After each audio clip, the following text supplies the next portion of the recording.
for going off my husband and his mom for taking/keeping my used pregnancy test.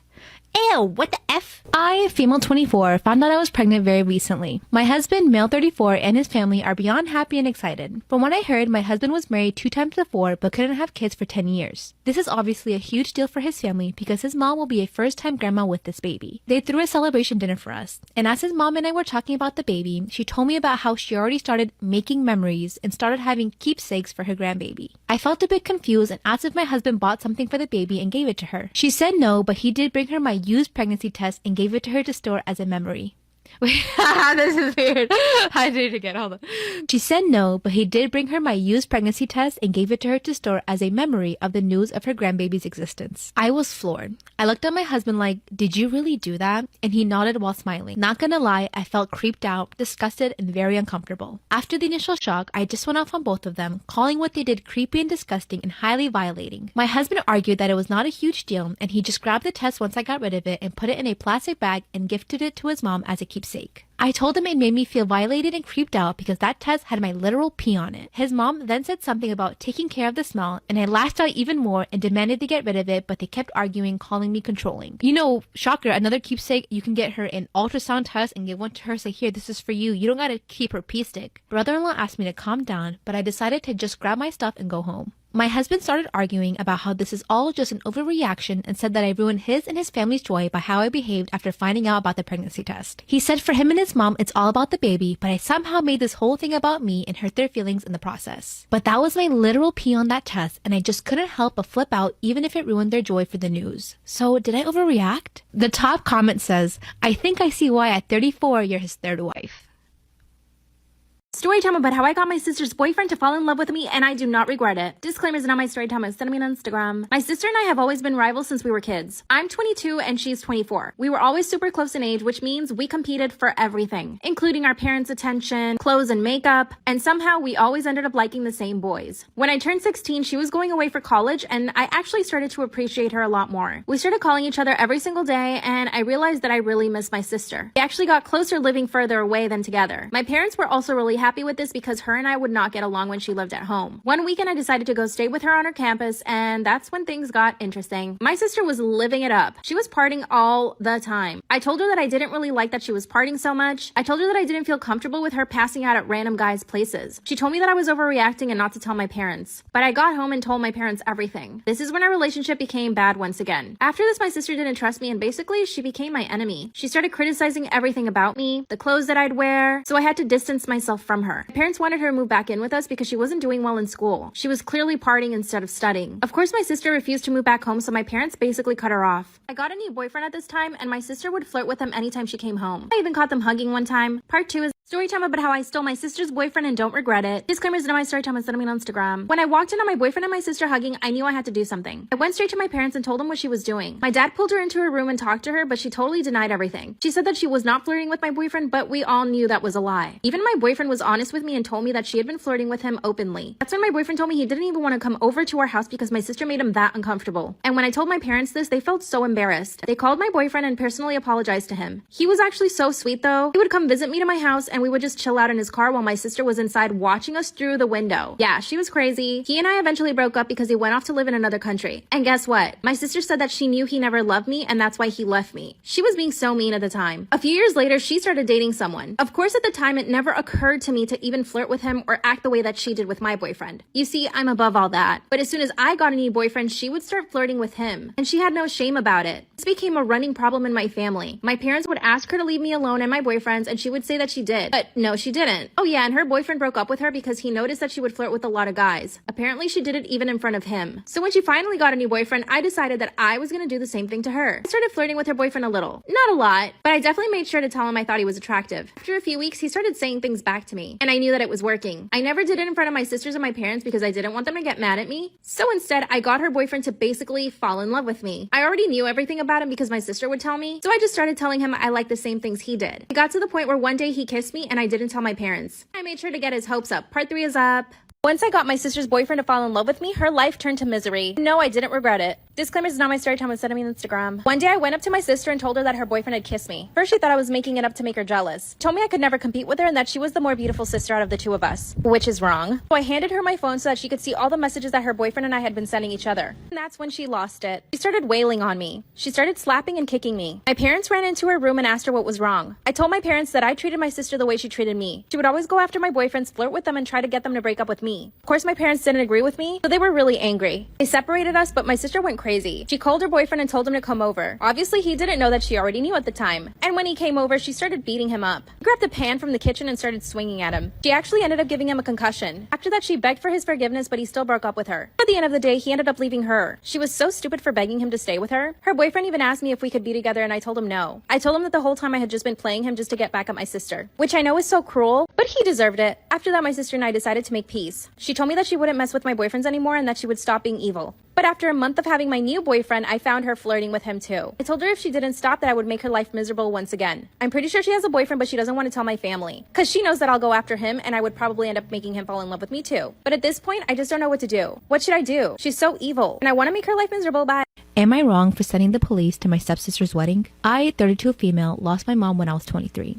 It was by far the most traumatic loss I experienced. It was unfair, untimely, and preventable. I got in therapy and was doing better, but I had issues with my dad's new wife and her daughter, who's 25 and just got married weeks ago. We do not have a close relationship, but we were cordial enough to sit at dinner tables. My stepsister treats me as a relative and was as much distant from me. But after my father got sick, we had to see each other a lot. I'm handling his care while stepmom works full-time, and stepsister doesn't do much, though she's always visiting when I moved in to help my dad. I brought with me all of my mom's belongings, and my stepsister showed interest in my mom's necklace and asked if she could borrow it to wear it at her wedding.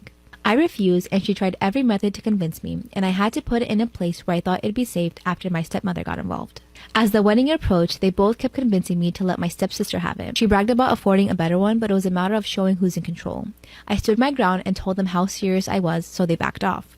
I didn't attend the wedding to stay with my dad. I remember wanting to change where I was hiding the necklace while the house was empty, but I found it was gone. After searching for hours, I called my stepmom and she said not to worry, my stepsister took it and will return it when the wedding is over, but it was clear that I won't see it till after the honeymoon since she and her daughter was staying at the hotel.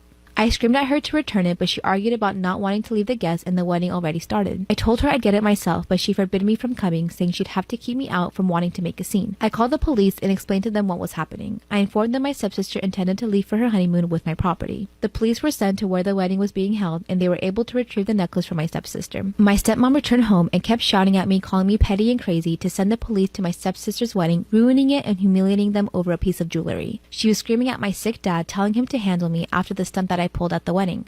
I defended myself, saying I only wanted an item that belonged to me that they took without my permission returned. She argued further that I could have waited to get it back, but I chose to burn the bridge with my stepsister and said that she considers me dead after this. She said stuff I can't mention, but here's all I can say: it was a bad night. I might have overreacted by getting the police involved, but I had no guarantee of getting the necklace back since I have experience with them in the past. So, was I wrong here? It's simple. If you don't want to get the police involved, you don't steal people's property. So no, you're not wrong. Family left me when they thought I wasn't my dad's son, but now they want to get back in touch. 4 years ago, Dad found out my mum had a lifelong affair. More than one, but that's another story.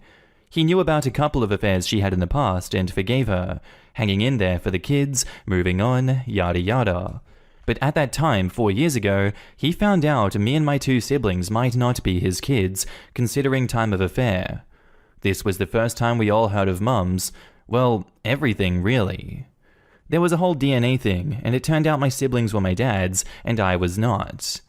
Cool, right? So Dad leaves Mum, divorces her, moves out, takes both my siblings with him, not me though. I stay behind with Mum, who hits a new low finding herself alone, and we both become pretty much outcasts as far as most of the family is concerned. My older brother was particularly mean to me.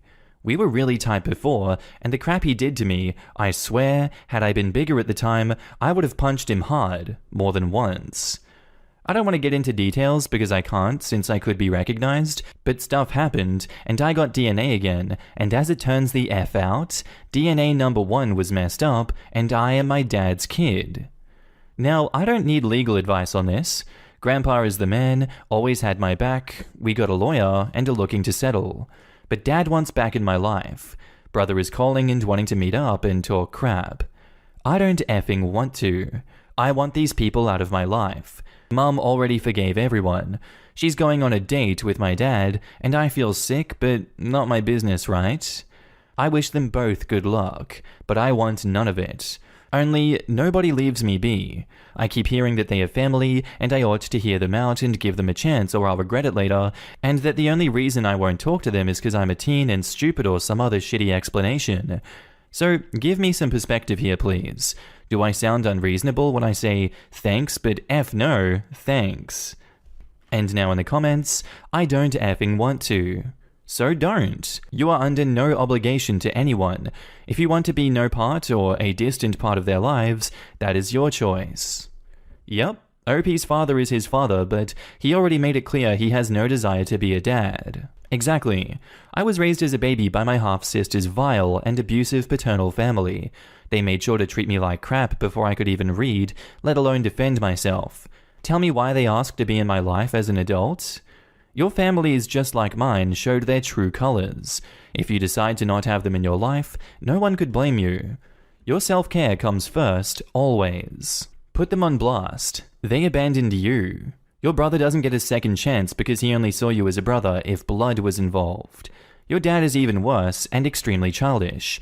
Privatize social media, stay strong, and focus on the people that are important to you. Grandpa, friends, etc. And for OP, I want to clarify, put the rest of your family on blast. If anyone is upset, you are not in contact. Tell people your story. They won't be so eager to get you guys to talk if they know what really happened, since it's likely your dad/brother only told their side. Even if they were only half-brothers, they were still blood. If the siblings were kids when they went down, they might have been influenced by their dad.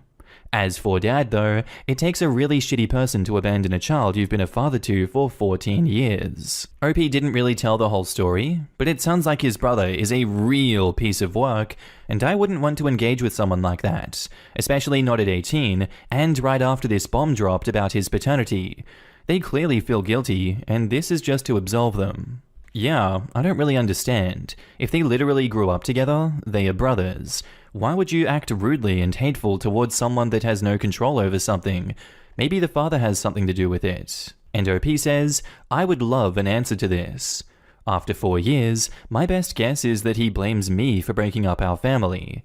Dad has no problem with mum cheating, he said it himself, he forgave her a bunch of times. The idiot kid, though, he couldn't forgive. So it was my fault, and my brother frickin' hated me for it. And now I hate him right back, so... It's not your fault. Your father is a seriously screwed up person. It's not your fault. Your priority right now is to make sure that you heal and grow and become whatever kind of person you want to be as an adult. You don't need your father to do that. I'm sorry that you had to go through this. This is more than most could handle. I hope you go to therapy to help you cope with these events. It really does help you feel better and become stronger both mentally and emotionally. And now on to the update. Thank you all for the advice, but I decided to go with my grandpa's, which was kinda the same that most of you gave. And I'll be standing my ground. I've been really annoyed lately because a lot of people around me keep saying I'm a crazy teen, and I'll regret it.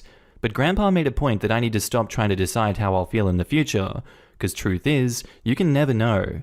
You have to make decisions now, based on feelings and info you have now, not based on feelings and info you might have later. Right now, I am disgusted by my dad and brother. I want nothing to do with them. I don't trust them, and I even think that there is a chance they might be doing this, reaching out, just for optics and money. If my feelings change, I will deal with that when they do. Cross the bridge when I get to it and all. I wasn't really going to post an update to this because I don't see the point. My story is kinda over, but something happened yesterday and I wanted to share. So I decided to stand by my F no, I don't want to talk to them. I'll be moving to another city soon and decided to change my number.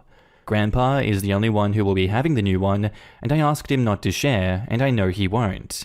He's a retired cop, so he's really badass and has zero patience for bullcrap. My new number is safe. He called my mom and told her that from now on, if anyone wanted to reach me, they'd have to go through him. So mom showed up at his place. I've been living with him for a while and tries to talk to me. but Grandpa says she has to talk to him first so he can decide whether she is allowed to talk to me or not. Lol. So Mom goes insane and starts telling him that it's none of his business and that this is between me and my dad. So Grandpa goes something like, if anybody shows up at my lawn to disturb the boy, I'll get the cops, a restraining order, and a shotgun.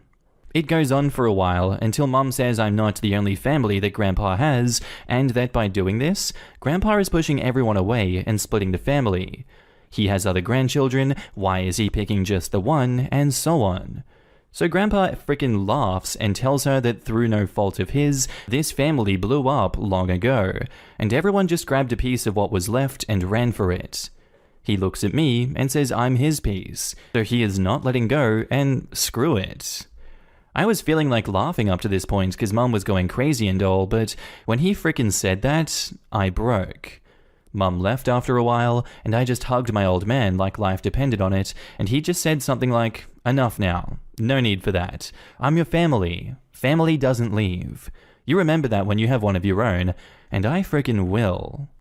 And edit, oh, before I forget, some people were asking about what my siblings were like. Well, my older brother stole and took crap that was mine or was supposed to be mine. He lied to me and about me, and not the innocent kid lie, but, screwed up crap that ruined relationships I had with friends, family, and even a girlfriend I cared about. He was a huge bully for years and even hit me once. Mum said he's going through a lot too, and Dad couldn't care less and just protected him. Grandpa told him that if he ever hit me again, he would break Brother's teeth in. I guess he believed him because he never touched me after that one time. Younger brother is cool. I'd rather not talk about him here. And another Reddit, I read the comment section to Grandpa, and I had to explain what OG is, and he now wants to watch Breaking Bad and Better Call Saul. But we thank you for all the love. Reading the replies on my first post, he just said, the internet is very smart. Reading the replies on this update, he got a little emotional and left saying he had stuff to do. But he got a beer, came back, and asked if there were more people saying stuff. The comment comparing him to Clint Eastwood made his day. Thanks for the love, guys. And now for those comments. Your grandpa is OG. Spend every second you can with that man. And, even with everything that's happened, you should feel so happy and proud that you have him. Good luck, dude. And OP says, I effing love him. I think we all love him. Ask him about what his life has been like and record it, and then one day, you'll be able to show your own grandkids, if you have them, who taught you to be an awesome grandpa.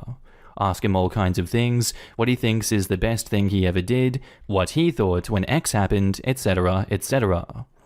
Edit, my grandmother passed away in late August, a few weeks short of her 90th birthday. Sadly, she had dementia, and I always thought there would be time. The stories I heard after she passed makes me sad that I never got to know that side of her. She was a nurse in the 50s in a rural New South Wales town and used to purposely annoy the matron so she'd get sent down to the river to look after the Aboriginal patients. Matron thought that it was a punishment, but Granny loved being out from under her thumb and loved taking care of the patients.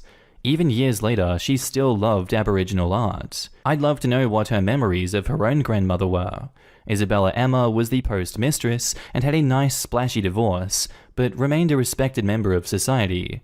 Helped that hubby had already picked out her successor. There's so many things I wish I knew. If your grandparents and parents are alive, start interviewing and recording their memories now, even about the silliest things. Your grandpa is not only a badass, he is incredibly wise. You're lucky to be his piece. And OP says, I am, yeah. Beautiful update. Someone was cutting onions when I read it. One slightly morbid thing, make sure your grandma has an ironclad will, power of attorney, and whatever you need to make health and well-being decisions when that time comes. People like the family you've spoken about harbor resentment, and it festers. It often comes out when someone is too ill or old to defend themselves. When the time comes, you want to have everything in order and the power to protect your grandpa just like he has protected you. And OP says, hey, thanks. Yeah, I suck at storytelling, so plenty of details were left out. But as I said, most of the family pushed us away a few years back, but not all family. I got an uncle who's a stand-up dude, Grandpa's oldest, he's in charge in case anything goes wrong, and I'm actually moving to the city that he lives in. He got me a solid job working with him for a while. But if anybody wanted to keep me from seeing the old man, I'd burn down a hospital, I swear to God. And if you thought that was enough, we have a quick little third update. It is an act of God that I still remember the password to this throwaway, but goddamn, guys. People, you are not gonna frickin' believe this. I don't believe this. The lab didn't make a mistake on my results. What they did is they mixed the results of all children. I am my dad's bio son, but my older brother is not. Which is really weird because he looks like dad. Maybe mum has a type. Turns out it was his lab result stuff or whatever with my name on it. He will be triple checking it now with another lab, but I mean, goddamn. The settlement has a confidential disclosure clause, something on details, so I will not be speaking about this ever in all ever again, cause it's damn good money, so shush. But I had to share this because frickin' lol. If anybody is keeping score, I now believe in karma. And now in the comments, oof, that's karma alright. Out of curiosity, is your dad gonna cut your brother out now that he knows that he's not his? Also, is your brother having a meltdown at knowing the truth? And OP says, oh, I wish I knew. I moved away and I don't talk to them anymore. Just found out through Grandpa. I am, however, overcome with joy. Good for you, man. You don't need shitty people in your life regardless of your DNA status. I'm glad you got a settlement. Treating you like crap from 14 to 18 because he was told you were not biologically his son is a horrible thing to do to you. You were just a teen and you had no choice in the circumstances in which you were conceived. The 14 years leading up to that had to count for something in his heart, but he chose to ignore it. I don't think I could forgive him for that. My grandfather walked out on my father's family when my father was 13. My father never forgave him, although he eventually came to terms with it. They never attempted to talk to each other. It's weird. There was another relationship advice like this right before the holidays. Some dude found out that his 14-year-old daughter and 9-year-old son weren't his. The Reddit response wasn't just to peace out, but to burn the relationship with a wife and kids. And now I'm sitting here thinking how genuinely screwed up that is. I mean, yes, absolutely get a divorce, give up on his wife, but the dude has raised those kids for well over a decade. To them, that is their whole lives. He might not have been their father, but he certainly was their dad. The idea that he should drop those kids like a sack of bricks because their mother was a trash human being just didn't sit right with me. It's interesting now to be seeing someone sitting on the opposite side of that relationship dealing with that impact. That's gotta be a rough situation. Oh man, I would love to know the brothers and dad's reaction to this.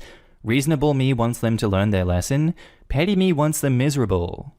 Here I am, both. I want them to learn their lesson while being miserable. Our next post is titled, Oregon. I accidentally created an army of crow bodyguards. Am I liable if my murder attempts murder? To make a long story short, I'm a late 20-something living in Portland, Oregon. I had a pretty intense emo/goth phase as a tween that I thought I had grown out of. A couple of months ago, I was watching a nature program on our local station about crows. The program mentioned that if you feed and befriend them, crows will bring you small gifts. My emo phase came back full force, and I figured that I was furloughed and had lots of time, so why not make some crow friends? My plan worked a little too well, and the resident 5 crows in my neighborhood have turned into an army 15 strong. At first, my neighbors didn't mind and enjoyed it. They are mostly elderly, and most were in a birdwatching club anyway. They thought the fact that I had crows following me around whenever I go outside was funny. Lately, the crows have started defending me. My neighbor came over for a socially distanced chat, me on the porch, her in my yard, and the crows started dive-bombing her. They would not stop until she left my yard. They didn't make physical contact with her, but they got very close. Am I liable if these crows injure someone since I fed them? I obviously can't control the crows. I would rather them not attack my neighbors, but since I technically created this nuisance, could I be financially on the hook for any injuries? To be clear, they are not aggressive 100% of the time. If just the neighbors are out, they are friendly normal crows. They only get aggressive when someone gets close to me or my property. And now in the comments, they are resource guarding. To stop them from attacking people, ask guests to bring shiny objects or food scraps to the murder of crows as an offering. You could also supply your guests little baggies of treats for them to offer up. If they dive bomb someone, don't give them food for 24 hours. If they are nice to a guest, give them a high-value treat to reinforce positive behavior. That's advice from my partner. She was a field biologist that is published in biology and ornithology. It would take quite a stretch for someone to make a winning case that you were negligent by feeding the crows and that your feeding the crows was the cause of whatever injury occurred. A stretch doesn't mean impossible though. Make sure your homeowner's insurance is up to date. I'll go a little bit further. Someone would likely have to prove that OP encouraged, trained, or facilitated the behavior and actions by the birds. That is going to be nearly impossible to show or prove without witnesses observing OP doing some sort of training. But like any lawsuits, not out of the question for a litigant to attempt to prove. The two different scenarios are 1. OP feeds these birds and they're really aggressive to everyone else. Neighbors witness OP walking outside, throwing out birdseed, and returning indoors. Assuming no additional facts, seems like happenstance and a very small likelihood of the plaintiff prevailing. 2. Neighbor provides video of OP appearing to train the birds to dive bomb scarecrows that are dressed in old people sweaters and wide whale corduroys, giving them rewards and treats for successful impacts. This would likely be a problem for OP and would increase a plaintiff's chance of prevailing in a suit against OP for damages and injuries. And OP says, okay, that's good to hear. My thinking is, someone would be able to make the claim that I drew more crows to the neighborhood, taught them that my house has food, and that maybe they're attacking others thinking that I'm going to give the people food instead of the crows, meaning I would have created this problem. Of course, you can sue for anything, but do you think that argument could hold up in court? As I said above, it would be a stretch, but not impossible. And OP says, okay, thanks. I can't offer much legal advice, but I can offer crow insight one former emo crow enthusiast to another. As it gets colder, the crow's food source is getting more scarce. They're becoming more dependent on you, which is probably what is driving up their aggression. Crows are partial migratory. About 75% seek warmer climates, but some can and will stay resident through the winter if possible. You may have inadvertently increased the number of crows that stay put, stressing the food supply. This is not to guilt you. Many people do this when they leave bird feeders out past fall, which is not ideal. Just be cognizant. This puts you at a crossroads. Feed them more to subdue the aggression, or feed them less and let them disperse. However, the aggressive behavior may get worse first. Putting out a bird feeder would probably solve your problem. They should shift the aggressive protective behavior to the feeder and in the spring settle down. To extrapolate a little, in your shoes, I'd try to build a crow vending machine. You have their attention and can probably train them with ease. There are instructions around the internet for a variety of different builds. You can make a machine that, when they drop something that they find in it, it dispenses food. This path also starts with a standard feeder. On the legal side of things, some states do take issues with domesticated crows. I don't think the attack concern is worrisome as much as the Game Commission taking issue. I'm not sure where the line is between putting out a feeder and using a crow vending machine. Maybe someone else can provide more insight here.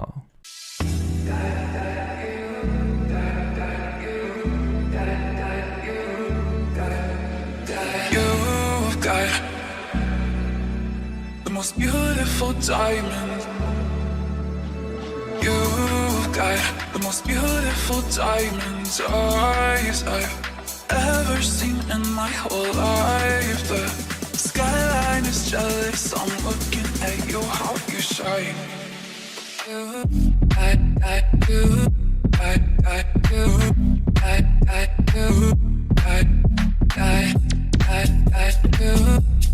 And now on to the update. So to make a long story short, I called our local Audubon Society. They didn't think that feeding the crows was bad and suggested the neighbors also start feeding them, so they essentially became better socialized. The plan worked, and the crows are now a beloved part of the community. There have been no recent dive bombings. Most amazingly, the crows have legitimately saved my neighbor. Our city had a pretty big ice and snow event recently. Like I said in my last post, most of my neighbors are older. One of my neighbors was walking down his steep driveway, slipped, and couldn't get back up. The crows were going ballistic, and they were making more noise than we had ever heard. A different neighbor went outside to see what was up and found the gentleman in his driveway. Neighbor is mostly okay, just some serious bruises. Needless to say, the crows have been getting some high-value food since then. Thanks for all the help on my original post. It blew up way more than I was expecting, and I thought you guys would enjoy an update. And now in the comments, crows are such intelligent animals. I have always wanted some corvid friends. OP is living the dream. Birds are super loyal. A friend saved a seagull chick that was abandoned on a shoreline and raised it to release. That was 20 years ago. It follows her around now and lives in a nest on her roof. If she moves, it moves houses with her. One time she was lurched at by a drunk or a druggie just after getting off a bus 15 miles from home. As it happened, she recoiled in fear and her seagull dived in right over her and pecked the guy in the face hard. It had followed the bus because she was in it. I can't even imagine a seagull attacking someone who wasn't eating at the beach. Dude probably thought he was being attacked by a vengeful sea god or some crap, attacked by a seagull 30 miles from shore.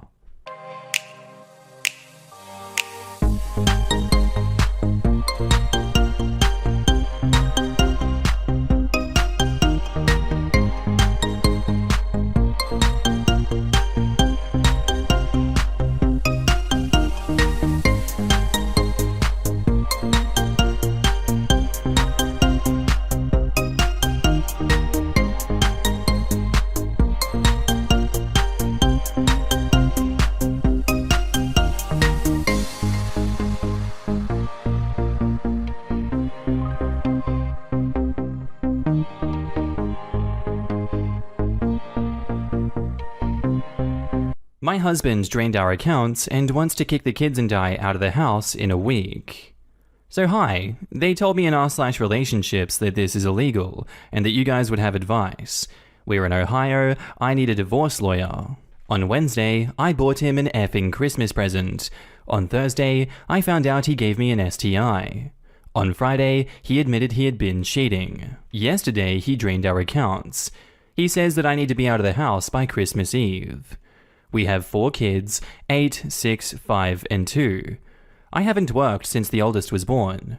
Our relationship has been bad since before my youngest daughter was born, as we hadn't meant to get pregnant. This week, I tested positive for an STI. I investigated, confronted him, and he admitted it. We had a huge fight, and he stormed out of the house. Yesterday, my credit card was declined at the grocery store, and I couldn't get cash. He has emptied all of our accounts. I was in charge of the bills and finances. I know exactly how much was in our checking, savings, and money market account. He's changed his password for his 401k. He didn't respond to my frantic texts all day, but just sent me an email saying I had a week to get myself and my kids out of his house, and I had better get a job or go back to my parents if I expect to feed them. We bought the house together before the kids were born, and I paid half of the down payment. I have no money or credit cards, so I can't even get a lawyer. I am sitting here staring at a Christmas tree, crying, and wondering if I'll have to return my children's presents for food. I have no idea how this happened. I live 2 hours away from my family, so even if I got a job, I'd have to pay for daycare. Should I sell my wedding ring and engagement rings? Do I make a resume and apply for a job in my old field of accounting, or just get a job at Starbucks or McDonald's? Can he do this? And now in the comments, man, your attorney is going to wreck him over this. That much bad faith is going to make a judge a lot less sympathetic to any arguments he makes in his favor when determining custody and the division of assets. Do not move out until your attorney tells you to, or a judge orders you out. That house is likely as much yours as it is his, and if so, he cannot evict you for any reason. If you have the money, get an attorney now and start the process of getting an emergency support order. He doesn't get to leave you high and dry like that. If you can't afford an attorney, or if he's taken all the money you might use, call around anyways or get in touch with legal aid. The good news? In most every state, if not all, what he's doing is against state statute. The bad news, as we're in a holiday period, unless you find a lawyer who knows a judge and can convince them to give you an emergency hearing, nothing can be done about this until likely after Christmas. I would definitely start looking for lawyers this week. You do not have to leave when he says you do. He can call the police, he can say his lawyers say that you have to leave, but unless he has a court order giving him the home, you have the right to be there. In fact, if you want to stay in the home after divorce, I highly suggest you do not leave, unless you fear for your life or the safety of your children, which is a different story. If the house was bought during your marriage, you likely have some property rights in it. Call the police and report any threats that he makes against you. And OP says, I just realized that we were going to go to his parents' house for Christmas. I need the kids to go to sleep so I can have some wine. This is your crisis time. This is the worst part. But get this, he's going to end up the poor one after the judge forces him to pay not just in order to divide your assets, but also because of the damages he's inflicting on you and the kids. Emotional and financial damages which he has left a very clear electronic trail of. In the short term, you absolutely do not have to leave and will eventually get access to the money that was in the joint accounts and likely an equal split of the equity in the house. In the very short term, I would recommend getting a credit card in your name alone or asking for help from your parent, putting it into a new account that is only in your name at a totally new bank, to tide you over until your court hearing. The court can also order temporary alimony to help you pay your legal costs. Long term though, 8 years of marriage is kind of short for lifetime alimony and spousal support. He may have to pay for a while, but eventually you are going to have to return to work, so look into programs that will help you in that goal. He will probably be asked to pay until you complete such a program. And OP says, we have been married for 12 years. I've been out of work for 8. I have no problem going back to work. In fact, it was him that insisted that I stay at home after our first 3 kids. I was planning to go back to work, but I got pregnant with my daughter. I don't even need to stay in this house. I would downsize if I had to, but he has to pay for daycare.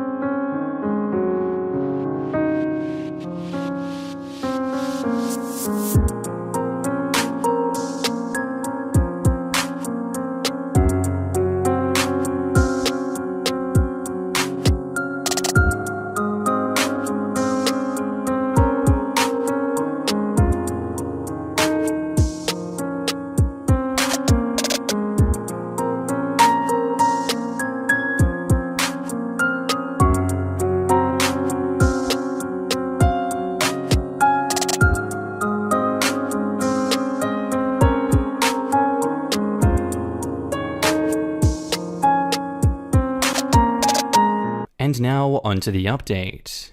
First, I want to say that I logged out of this account that evening and didn't come back until now, and I was blown away by all of the people offering food, gift certificates, or just goodwill, and I started crying again. I will respond to each of you individually. So to recap, my soon-to-be ex is a cheating ass, and he panicked and tried to erase his family. The update. This all happened on a Sunday, so there wasn't a lot I could do right then. I put the kids to bed and called my mum and cried. Then I called my mother-in-law, who was horrified. My in-laws came over that night with $200 in cash and a check for much more. My father-in-law didn't say much, but he did fix my bathroom door, which is how he shows affection, and muttered that he would fix this. I opened a new checking account at a new bank, thanks for this advice, with the check that my in-laws gave me. I opened a new credit card in my name. My mother deployed a niece to help with childcare for the next week, and I called in a lot of childminding favors, and with the cash my in-laws gave me, I was able to pay the babysitter while I worked this out. I met with 2 divorce attorneys. Both of them told me about what you had said, that he was legally screwed. I chose one, and we set the process in motion to get an emergency hearing. But by Tuesday, my old checking account had most of the money back, and my husband was asking to talk. On the advice of my lawyer, I took half of the checking account money and put it in my new bank, and kept records of everything.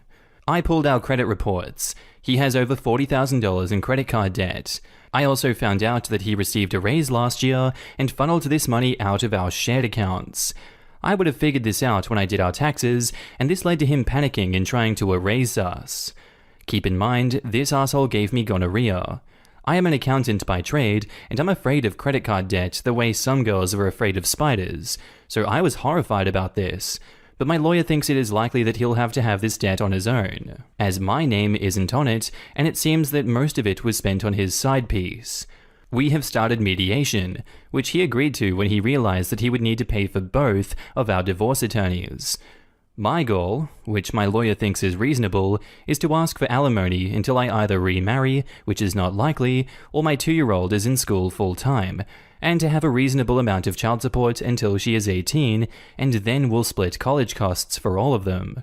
When all the kids are in school, I can concentrate on getting back to work. I also plan to sell the house and buy a smaller house in a less elite section of town. The kids can share rooms, and I can live mortgage-free. So I'm heartbroken and diseased, but there is also an incredible weight that this lifted from me.